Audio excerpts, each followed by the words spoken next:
المومنین کی خادمہ تھیں۔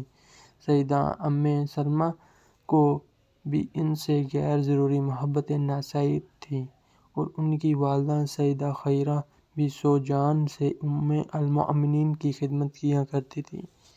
خلافت فاروقی رضی اللہ تعالیٰ عنہ کی 21 ہجری میں ام المومنین سیدہ ام سلمہ رضی اللہ کو یہ اطلاع ملی کہ سیدہ خیرہ کے یہاں بچہ پیدا ہوا ہے تو خوشی اور مسرت سے دل بھر گیا ہے اور دونوں کو اپنے گھر بیت نبوی میں لے آئیں۔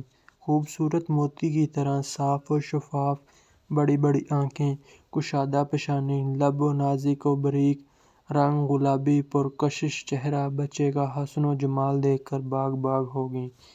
ام المومنین سیدہ ام سلمہ رضی اللہ نے پوچھا کہ خیرہ تم نے بچے کا نام کیا رکھا ہے؟ سیدہ خیرہ نے کہا کہ بچے کا نام تو آپ رکھیں گی۔ سیدہ ام سلمہ رضی اللہ نے بچے کا نام حسن رحمۃ اللہ رکھا اور دعائیں دیں۔ حسن بصری رحمۃ اللہ کے والد یسار زید بن ثابت رضی اللہ کے غلام تھے جو رسول اللہ صلی اللہ علیہ وآلہ وسلم کے قاطرہ رحمۃ اللہ کی مکمل تربیت ام المومنین سیدہ ام سلمہ رضی اللہ کی آغوش میں ہی ہوئی۔ ایک بار حضرت بصری رحمۃ اللہ کی ماں باہر کسی ضرورت سے گئی ہوئی تھیں۔ شیر خوار حسن بھوک سے بے قرار ہوئے۔ سیدہ ام سلمہ رضی اللہ نے تسلی کے لیے اپنا سینہ بچے کے منہ میں دے دیا۔ شدت محبت و شفقت سے دودھ اتر آیا۔ شیر خوار حسن رحمۃ اللہ نے پیٹ بھر پی لیا۔ اس طرح حضرت حسن رحمۃ اللہ سیدہ ام سلمہ رضی اللہ کے رضاعی بیٹے ہوئے اور خاندان نبوت کے چشم چراغ بھی۔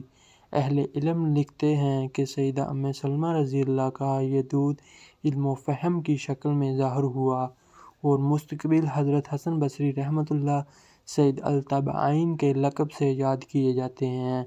حضرت حسن بصری رحمۃ اللہ نے 14 سال کی عمر میں اپنے والدین کے ساتھ بصرہ میں قیام کیا۔ ان دنوں شہر بصرہ علم و فضل کا مرکز سمجھا جاتا تھا۔ یہاں کے جامع مسجد میں بڑے بڑے صحابہ کرام رضی اللہ تعالیٰ اور تابعین اعظام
رحمۃ اللہ ہم غیر عزت و شہرت دیکھ کر ایک مشہور علم سے دریافت کیا کہ حسن بصری رحمۃ اللہ میں کیا خوبی ہے جو انہیں قبول عام کیے ہوئے ہیں۔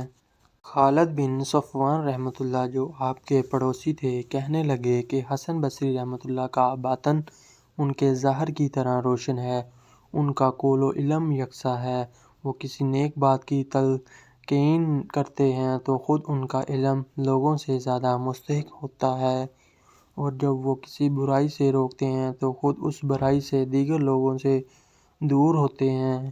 وہ تمام لوگوں سے بے غرض معاملہ کرتے ہیں، کسی جیب پر ان کی نظر نہیں ہوتی اور نہ حق کے بارے میں وہ کسی کی رعایت کرتے ہیں۔ لوگ ان کے محتاج ہوا کرتے ہیں اور وہ کسی کی احتیاج نہیں چاہتے۔ یہ سن کر عبداللہ بن مسلمہ رحمۃ اللہ نے وہ مشہور بات کہی جو تاریخ کی کتابوں میں سنہرے حرفوں میں لکھی ہوئی ہے، وہ قوم کیوں کہ گمراہ ہو سکتی ہے جس میں حسن بصری رحمۃ اللہ جیسا علم ہو۔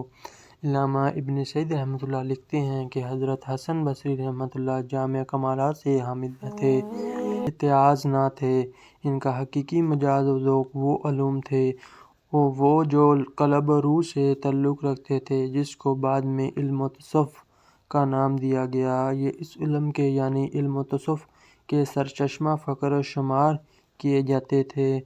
علم تصوف کے تمام سلسلے انہیں پر جا کر ختم ہو جاتے تھے۔ علماء تصوف کا اس بات پر اتفاق ہے کہ آپ سیدنا علی رضی اللہ سے فیض یافتہ ہیں۔ حضرت شاہ ولی اللہ دہلوی رحمۃ اللہ لکھتے ہیں، ارباب طریقات کے نزدیک امام حسن بصری رحمۃ اللہ سیدنا علی رضی اللہ تعالیٰ کی جانب یقینی منسوب ہیں۔ سلف تا خلف تمام اکابر صوفیہ حضرت حسن بصری رحمۃ اللہ کو سلسلہ تصوف کا سرچشمہ اور شیخ الشیخ تسلیم کرتے ہیں۔ یونس بن ابجد کا بیان ہے کہ جب کوئی اجان آدمی حضرت حسن بصری رحمۃ اللہ کو دیکھتا تو خیال کرتا کہ وہ اپنے کسی قریبی عزیز کو دفن کر کے آ رہے ہیں۔ جب بیٹھتے معلوم ہوتے تو وہ کوئی قیدی ہو جس کی گردن مارے جانے کا حکم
آسان نہیں۔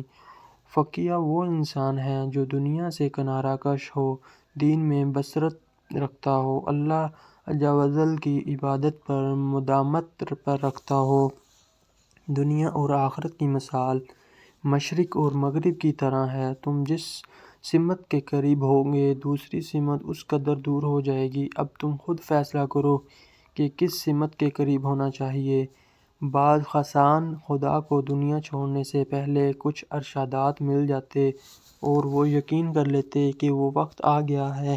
ایسا ہی بعض دوسروں کو بھی معلوم ہو جاتا ہے کہ یہ سفر مسافر کوچ کرنے والا ہے۔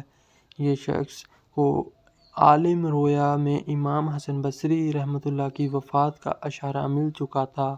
وفات کے ایک یوم پہلے اس نے خواب میں دیکھا کہ ایک پرندہ مسجد کی سب سے خوبصورت اینٹ اٹھا کر لے گیا ہے۔ تعبیر خواب کے سب سے بڑے عالم امام ابن سیرین رحمۃ اللہ نے اس کی یہ تعبیر دی کہ حسن بصری رحمۃ اللہ کا انتقال ہو گیا ہے۔ چند گھنٹے نہ گزرے تھے کہ انتقال کی خبر عام ہو گئی۔ آپ نے اپنی زندگی کے آخری لمحات میں کاتب کو بلا کر لکھوایا کہ حسن رحمۃ اللہ نے اس بات کی شہادت دیتا ہے لا الہ الا اللہ واشہد ان محمد رسول اللہ